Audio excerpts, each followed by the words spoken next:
রাত 12টার পর শহরের নীরবতা ভিন্ন রকমের হয়ে যায়। রাস্তার বাতিগুলো ম্লান আলো ফেলে, হাওয়ার অদ্ভুত শীতলতা ছড়িয়ে পড়ে। বলা হয় সেই সময় অশরীরীর আগমন ঘটে। অনেকেই বলে যারা প্রিয়জনকে ছেড়ে যেতে পারে না তারা মাঝরাতে আবার ফিরে আসে। তাদের পদচিহ্ন থাকে না, তাদের হাসি কানে বাজে, তাদের স্পর্শ ঠান্ডা। এই গল্পে অর্ণবের জীবনে সেই রাতে ঘটে গিয়েছিল এমন কিছু। দরজার ওপাশে দাঁড়িয়েছিল তার স্ত্রী মেঘনা। চোখে মুখে আগের মতোই শান্ত হাসি, যেন কিছুই ঘটেনি, যেন সব স্বাভাবিক। অর্ণব বুঝতে পারেনি যে তার ফেরার পেছনে লুকিয়ে আছে এক অদৃশ্য সত্য, যা ধীরে ধীরে তার জীবনটাকে পুরোটাই গ্রাস করে নেবে।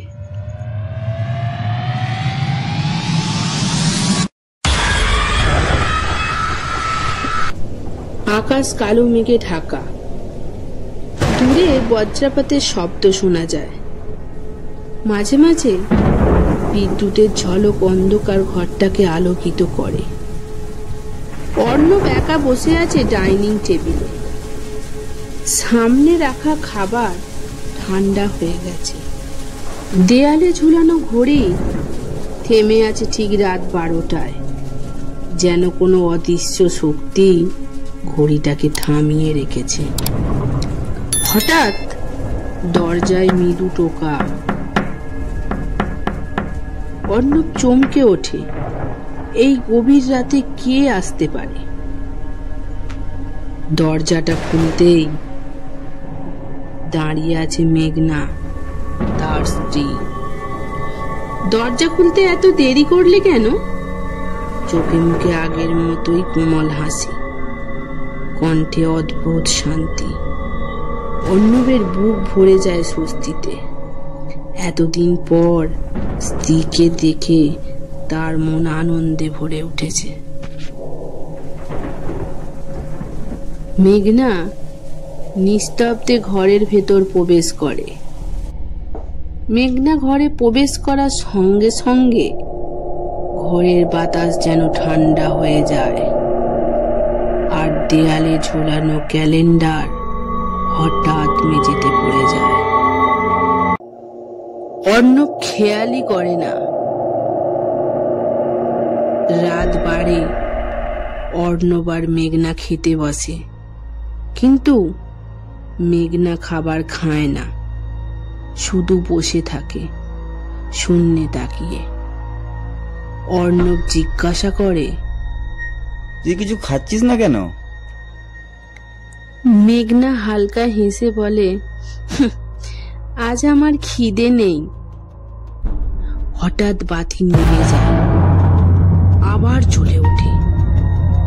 অর্ণব অবাক হয়ে যায়, কিন্তু মেঘনা নির্বিকার। অর্ণব ঘুমাতে যায়। বিছানায় শুয়ে চোখ বন্ধ করতেই পাশে নিঃশ্বাসের শব্দ। চোখ খুলে দেখে মেঘনা বসে তার দিকে তাকিয়ে আছে, একদম নড়ছে না। অর্ণব তাকে ধাক্কা দিয়ে ডাকে। মেঘনা যেন চমকে ওঠে। হঠাৎ অর্ণবের চোখ যায় খাটের পাশে থাকা আয়নার দিকে। সে দেখতে পায় সেই আয়নায় মেঘনাকে দেখা যাচ্ছে না। সে চমকে ওঠে। সেই সময় তার মোবাইলে মেসেজের শব্দ হয়। অর্ণব মোবাইল হাতে নিয়ে দেখে অফিস গ্রুপে লেখা, আমাদের সহকর্মী মেঘনা গতকাল ভয়াবহ দুর্ঘটনায় মারা গেছে। অর্ণবের হাত থেকে ফোন পড়ে যায়, চোখে জল চলে আসে, ঠান্ডা ঘামে ভিজে ওঠে শরীর। ধীরে ধীরে পিছনে তাকায়।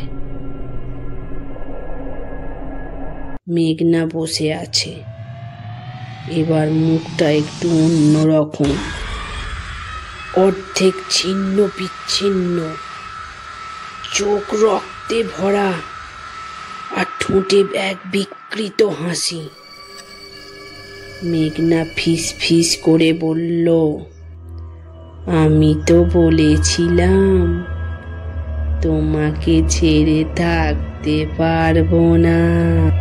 অর্ণব দরজার দিকে দৌড়ে গেল, কিন্তু দরজা নেই, শুধু অন্ধকার দেয়াল, জানালাও উধাও। চারিদিকে ঘন অন্ধকারে হারিয়ে যায় সে। মেঘনার রক্তাক্ত হাত ধীরে ধীরে বাড়িয়ে আসে তার দিকে, তার কণ্ঠস্বর ঘনিয়ে আসে কানে, এবার আমরা চিরকাল একসাথে থাকবো। ঘর এক মুহূর্তে কালো হয়ে যায়, শুধু শোনা যায় শেষ শব্দটা, সব শেষ।